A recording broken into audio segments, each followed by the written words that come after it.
दिवाली के दिन हम सभी को क्या कुछ कार्य करना चाहिए, स्थिर लग्न कौन कौन सा है, पूजा का जो शुभ समय होता है दिवाली के दिन वह कौन सा समय है।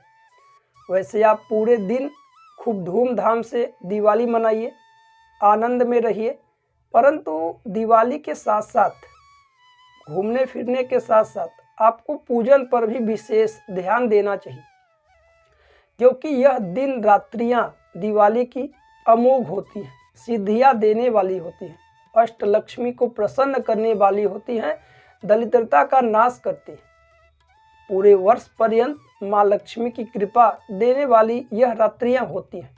इसलिए आप पूरे दिन आनंद में रहें, घूमे फिरें, कुछ भी करिए, परंतु पूजन के वक्त थोड़े समय निकाल करके घर के सभी सदस्य, परिवार में माता पिता भाई बहन छोटे बड़े सभी लोग को बैठ करके मात्र 15 से 20 मिनट तक हम जिस प्रकार से पूजन बता रहे हैं, सामान्य साधारण सा पूजन है, आप सभी लोग करिए, जिससे कि अष्टलक्ष्मी जी कृपा, भगवान गणेश जी कृपा, कुबेर कृपा पूरे वर्ष पर्यंत आपके पूरे घर परिवार में बनी रहे और दरिद्रता का नाश हो, सुख संपत्ति से आप लोग परिपूर्ण रहे। आइए जान लेते हैं। कुछ लग्न होते हैं, जैसे कोई चर लग्न होता है, स्थिर लग्न होता है, तो आप सभी यदि स्थिर लग्न में पूजन करते हैं तो माँ लक्ष्मी जी का अस्थायी रूप से निवास होता है। स्थिर लग्न कौन सा है, आइए जान ले। दिवाली के दिन अर्थात 12 नवंबर 2023 दिन पूजन का समय जो होगा वह स्थिर लग्न रहेगा। शाम को 5:34 से स्थिर लग्न प्रारंभ होगा, समाप्त होगा शाम को 7:30 तक। तो 5:34 से 7:30 के बीच में आप पूजन करिए।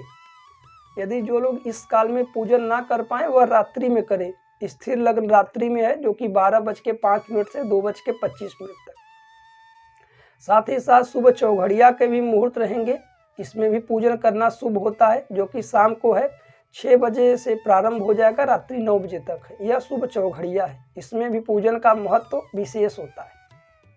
इन समयों में आप पूजन कर सकते हैं। घर के सभी परिवार सदस्य बैठ जाए, अच्छे से जल अपने ऊपर छिड़क ले, आचमन इत्यादि कर लें, माँ लक्ष्मी जी और भगवान गणेश जी को स्थापित कर दे, कोई चौकी ले, उस पर लाल वस्त्र बिछाकर बैठा दे। फिर शुद्ध जल से स्नान कराइए, गणेश जी का, अंबिका जी का ध्यान करिए, माँ लक्ष्मी जी का ध्यान करिए। कलश भी आप स्थापित कर सकते हैं, कलश का भी ध्यान कर ले। उन्हें दूर्वा, फूल पत्ती, नैवेद्य, अक्षत, पुष्प, वस्त्र, उपवस्त्र, यज्ञोपवीत, नैवेद्य, फल, मीठा जो भी है पूरे श्रद्धा के साथ क्रम से भगवान को समर्पित कर लें। इसके पश्चात आप कुछ दीपक बना लें। एक दीपक आप पहले 5 दीपक घी का बनाएं, जो माँ लक्ष्मी जी के समक्ष रख दे।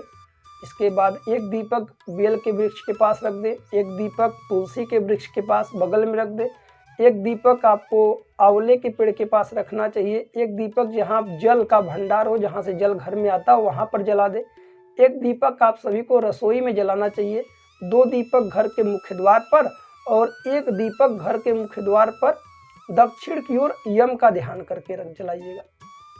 इस बात पर आप ध्यान दें, क्योंकि हम सभी पूरे दिन उत्साहित रहे, कुछ भी करें, परंतु यह अमोघ रात्रियां, यह सिद्धि देने वाली रात्रियां, दरिद्रता का नाश करने वाली रात्रियां हमारे हाथों से यूं ना जाए, इसलिए यह कार्य आप अवश्य कर लें।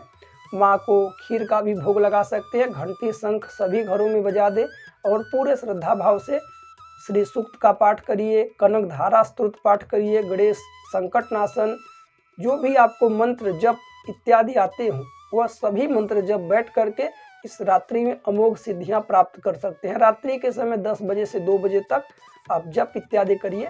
माँ की कृपा, भगवान श्री हरि गणेश जी की कृपा, भगवान श्री हरि नारायण जी की कृपा और विघ्नहर्ता भगवान गणेश जी की कृपा आप सभी के ऊपर बनी रहे। हमारी तरफ से आप सभी लोगों को दिवाली की ढेर सारी शुभकामनाएं। आपका सदैव मंगल हो।